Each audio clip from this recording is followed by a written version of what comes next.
Buenas tardes, el Señor Jesucristo les bendiga grandemente. Soy Carmen María Palomino Tapias y en este día les estaré hablando acerca de Martín Lutero, un personaje que cambió por completo la historia cristiana.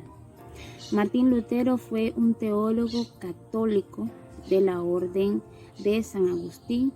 Nació el 10 de noviembre de 1483 y falleció el 18 de febrero de 1546 a los 62 años. Tuvo 6 hijos. Martín fue criado en medio campesino. Sus padres querían que él fuera un funcionario civil, por lo que luego de terminar sus estudios, tanto bachilleres, también hizo una maestría en 1505.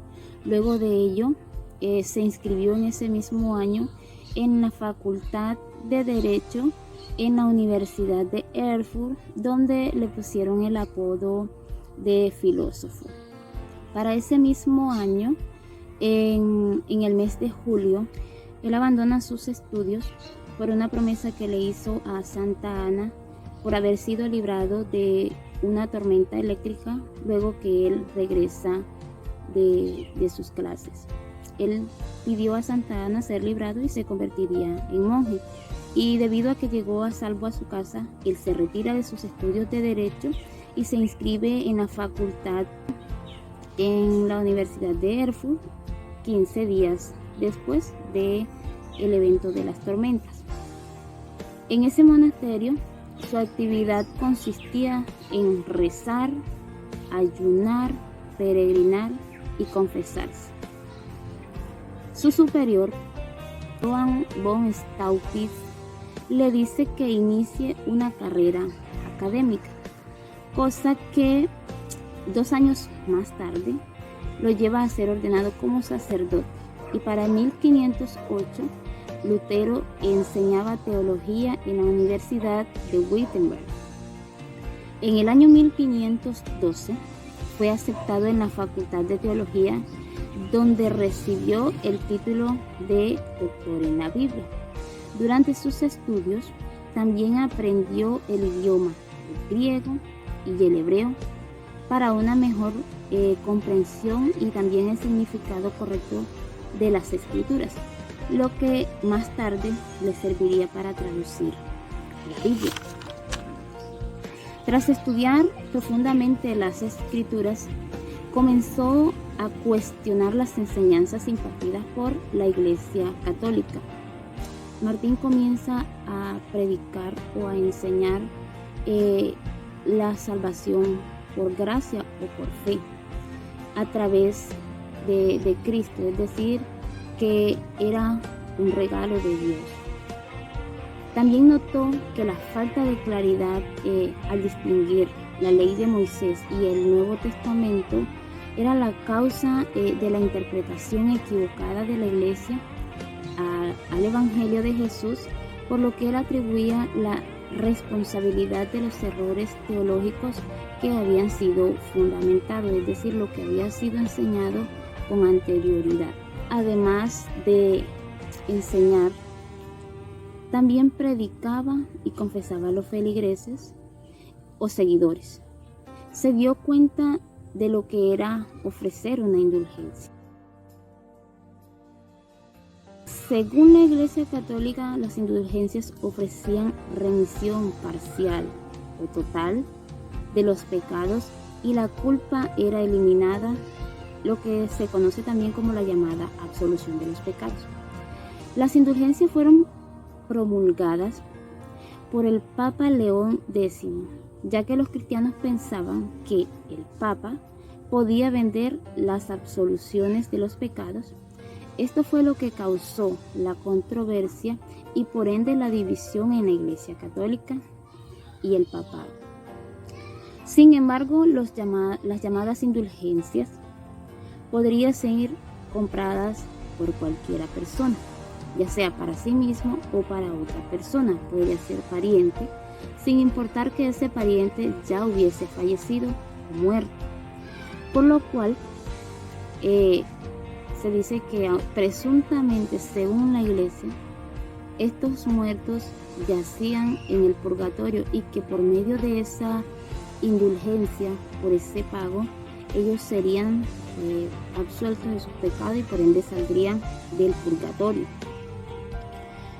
Debido a esta práctica, pasó a ser como una obligación para los feligreses, ya que a través de esas indulgencias se recolectaba gran cantidad de dinero, con el cual se realizó la edificación o la construcción de la Basílica de San Pedro, que se encuentra en Roma. Debido a estas prácticas de las indulgencias, Martín ya lo ve como un abuso de poder y sobre todo una mentira por no tener bases bíblicas. Estas indulgencias no tenían una base bíblica, no tienen una base bíblica, por lo tanto, de ahí comienza la controversia de Martín Lutero, lo que lo lleva a predicar un sermón que está en Romanos capítulo 1 para contrarrestar estas prácticas de indulgencia, lo que hoy en día se conoce como la llamada Reforma de Lutero. Por lo que hizo 95 tesis que fueron clavadas en la puerta de la iglesia del Palacio de Wittenberg con una invitación abierta a debatir. Es decir, que Martín a la hora de publicar sus 95 tesis está buscando un debate acerca de las prácticas y enseñanzas que se presentaban en la iglesia durante ese tiempo. No que él lo estaba imponiendo, sino que él llama a la iglesia o hace un llamado como tal a los altos mandos superiores a él a debatir esto, ya que él en sus estudios, en su meditación, en todo lo que él ha estado meditando acerca de la Biblia y leyendo, él encuentra que eso no tiene ningún soporte bíblico, que Dios no manda hacer eso, por lo cual él entra en controversia con las prácticas que se están dando. Es decir, como abrir los ojos, por decirlo de cierta manera, estamos haciendo algo que no es, ya que la salvación no era por obras, no era por el pago de las indulgencias, no se iba al cielo por esto. Entonces él, al encontrar esa palabra, ese texto en el libro de Romanos, él comienza a predicar lo que allí se encuentra, que es por la fe, que la salvación es por gracia, que fue un regalo de parte de Dios. Entonces él viene, clava las 95 tesis en la puerta del castillo de Wittenberg, que buscaba, primero rechazaba la primicia y autoridad del Papa como institución, o sea, negaba el Papa. 2, negaba la existencia del purgatorio y sobre todo el valor de las escrituras y la supremacía de la fe en Jesucristo. Esos tres aspectos fueron uno de los principales causas por las que él clava las 95 tesis en la puerta.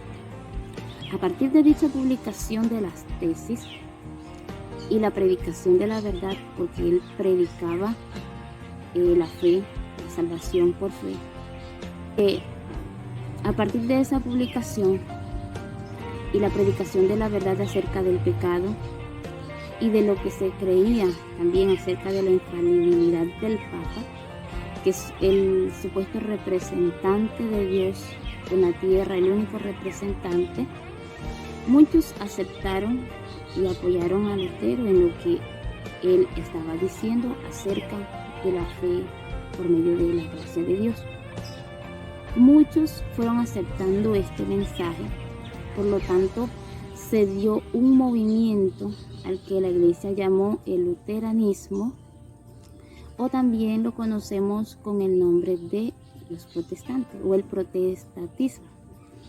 Entonces, a partir de ese movimiento de los protestantes, la iglesia busca la manera en refutar las tesis de Martín Lutero, que por cierto, la iglesia las condena y las llama herejías. Las tuvieron por heréticas, ya que el protestantismo se había expandido no solo en Alemania, sino también en toda Europa. Se expandía también a otros territorios en busca de esa reafirmación de los principios del catolicismo y a la defensa del Papa y del papado como autoridad e intérprete. Para la Iglesia Católica, el Papa era el único que debía interpretar o que interpretaba bien la Biblia o las Escrituras. Entonces la Iglesia crea la llamada Contrarreforma para contrarrestar lo que ya Lutero había removido, provocado, o lo que ya él había propuesto en sus 95 tesis. Debido a esta contrarreforma, para responder a la reforma de Lutero, que había dividido la Iglesia, la había debilitado porque muchas personas se habían ido de la Iglesia por causa de las enseñanzas de Lutero, ya que habían captado que lo que él decía era cierto. Sin embargo, esta contrarreforma que tuvo lugar en el Concilio de Trento, en la que no se aprobó ninguna de las reformas de Martín Lutero, de hecho, lo incluyeron en la lista de los herejes. Sus enseñanzas fueron tenidas por herejías. Durante el periodo de discusión o de los cuestionamientos de Martín Lutero, se tomaron numerosas medidas para fortalecer el papado. Además, también se establecieron los dogmas de la Iglesia Católica y también se reglamentaron las ceremonias religiosas para que los sacerdotes no se apartasen de los principios de la Iglesia. En ese mismo concilio se estableció que los representantes de la Iglesia serían los únicos autorizados para interpretar las Escrituras. Segundo, también se fijaron dogmas cuestionadas por el protestantismo, como la presencia de Jesucristo en la Eucaristía, la concepción de que María tuvo a Jesús siendo virgen, a eso le llaman la concepción virginal, y la validez de los 7 sacramentos de la Iglesia Católica, entre otras cosas. Martín Lutero no solo presentó las 95 tesis, no solo hizo una reforma a la Iglesia Católica. Martín era una persona muy estudiosa de la palabra de Dios, pero hubo una parte muy fundamental en la que él se enfocó, y fue que él escribió o tradujo mejor la Biblia. La pasó de el idioma original en la que ellos tenían, que era la Vulgata latina, que ya tenía varias traducciones y que además era la Biblia oficial de la Iglesia, de los sacerdotes y del Papa. La Vulgata latina fue escrita o traducida mejor por San Jerónimo. Entonces Lutero, como ya ellos tienen una base, la Biblia de Jerónimo, en varios idiomas, él quería también traducir esta Biblia del hebreo a arameo y el griego. Estas 3 versiones, traducirlas al alemán. ¿Por qué? Porque aunque eran los que tenían el conocimiento de la palabra, de la Biblia, los que la leían, eran las personas estudiadas, eran los religiosos, eran en cierta manera los más poderosos, los más pudientes, aquellos los que podían tener la Biblia. Lutero ve como la necesidad de que cualquier persona la pueda adquirir, la pudiera comprar. Sin embargo, aún así, se dice que la mayoría de la población alemana era analfabeta. Durante el proceso de la traducción de esta Biblia, la Biblia de Lutero, así se conoce, él visita los pueblos, visita los mercados más cercanos con la intención de investigar el dialecto, la forma de hablar, pero no solamente eso, sino que él quería escuchar la lengua común del alemán, lo cotidiano. La traducción de la Biblia del Nuevo Testamento se dio en 1522 completamente. La Biblia se publicó, fue su edición completa, para el 1534, cuando ya la Biblia se pudo comprar. La Biblia de Lutero está organizada de la siguiente manera. Primeros libros, el Pentateuco. Luego vienen los libros históricos, los libros poéticos, los libros de los profetas. Tiene también los libros apócrifos. Y por último tiene los libros del Nuevo Testamento. Martín siguió predicando, a pesar de haber sido catalogado como hereje, a pesar de haber sido expulsado o excomunado, como dice la Iglesia Católica.